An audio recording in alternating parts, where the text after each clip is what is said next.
તપાસ દરમિયાન ખુલ્યું છે કે આ નેટવર્ક માત્ર ભારત પૂરતું મર્યાદિત નથી, પરંતુ તેની કડીઓ મલેશિયા અને ક્યુબા સુધી વિસ્તરેલી છે. આ દેશોમાં પણ આવા જ ફ્રોડ માધ્યમથી મોટા પાયે પૈસાની ધંધોળી કરવામાં આવી રહી છે.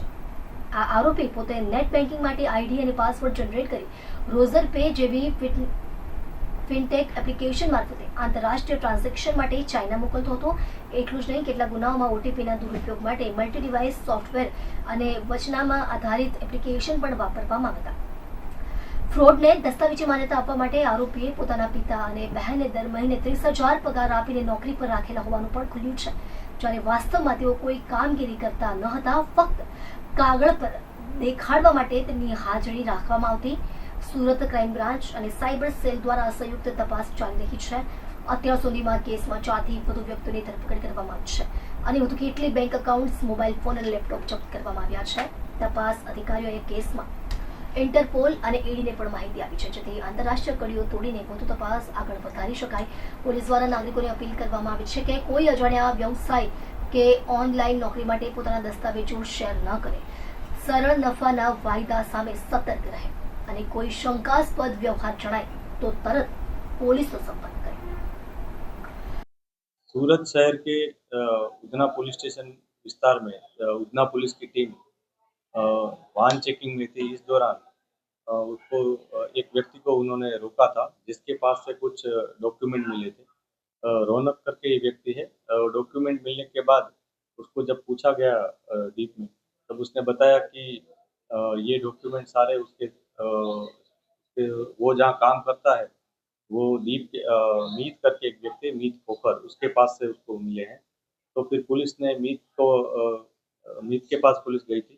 उसके वहाँ थोड़ी तलाश की. बाद में मीत ने बताया कि उसके साथ उसका एक दोस्त किरात जादवानी वो भी जुड़ा हुआ था. तो इस तरह 2 व्यक्ति पुलिस के पास रहे, जिसमें एक का नाम मीत खोखर और एक का नाम किरात जादवानी है. इन दोनों के पास से उनके ऑफिस में हमने गए थे. उनके दोनों के पास से हमको 3.5 लाख का कैश अमाउंट, 5 लैपटॉप, 7 मोबाइल, 35 जितनी अलग अलग बैंक्स की करंट अकाउंट की जो पासबुक्स होती हैं वो मिली थी, जिसमें अलग अलग व्यक्तियों के और फर्म के नाम थे. बाद में वहाँ से हमको कुछ एटीएम कार्ड्स और क्रेडिट कार्ड्स मिले थे. उसके अलावा एक श्रेडर मशीन भी मिला था.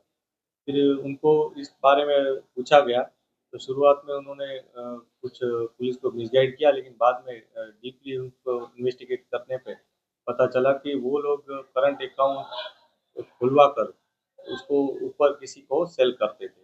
वो जिसको सेल करते थे उसका नाम नितिन करके एक व्यक्ति है, नितिन प्रसाद करके विनीत प्रसाद करके एक व्यक्ति है, उसके वो लोग सेल करते थे. ये प्राइमरी इंफॉर्मेशन के आधार पर पुलिस ने उनको हिरासत में लिया.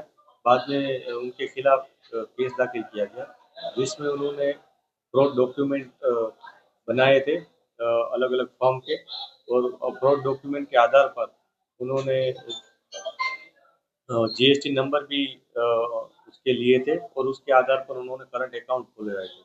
ये करंट अकाउंट वो लोग विनीत प्रसाद को सेल करते थे. टेलीग्राम चैनल के थ्रू उनका कांटेक्ट हुआ था. विनीत प्रसाद ये अकाउंट किसी और व्यक्ति को दे देता था. बाद में ये किरात और मीत दोनों अन्य एक व्यक्ति जो विनीत प्रसाद जिसको सीधा देता था अकाउंट, उनके कांटेक्ट में आए थे. ये सारा ट्रांजैक्शन पुलिस ने ट्रेस किया था. इस पूरे ट्रांजैक्शन में टोटल अभी तक की इंफॉर्मेशन है उसमें 100 जितने अकाउंट्स खोले गए हैं. ये 100 अकाउंट्स में से जितना पैसा सर्कुलेट हुआ है, एनरूट हुआ है, वो पूरा पैसा अभी तक की हमारा जो काउंटिंग है उसमें 200 करोड़ से ऊपर की अमाउंट ट्रांजैक्ट हुई है. और इसके कमीशन के तौर पर इन दोनों व्यक्तियों को 2% कमीशन मिलता था. तो उसमें करीबन 4 से 5 करोड़ का कमीशन उनको यूएसडीटी के तौर पर मिला हुआ अभी तक की इंफॉर्मेशन है. हम सारे ट्रांजैक्शंस एक के बाद एक ट्रेस कर रहे हैं, उसको फॉलो कर रहे हैं, क्योंकि एक बहुत बड़ी वेब हो, जैसे मकड़ी का जाला हो, उस तरह का एक दूसरे में अकाउंट्स जुड़े हुए हैं, और उसके लिए हमें काफ़ी डीपली इसको इन्वेस्टिगेशन करना पड़ रहा है. ये जो 2 व्यक्ति हैं, ये लोग एक रिच पे नाम का एक व्यक्ति है जो अकाउंट होल्डर है, उसका अभी तक का इंफॉर्मेशन ये है कि वो क्यूबा का है, लेकिन वो हम वेरीफाई कर रहे हैं कि उसने ओरिजिनल नंबर यूज़ किए हैं या कोई और है।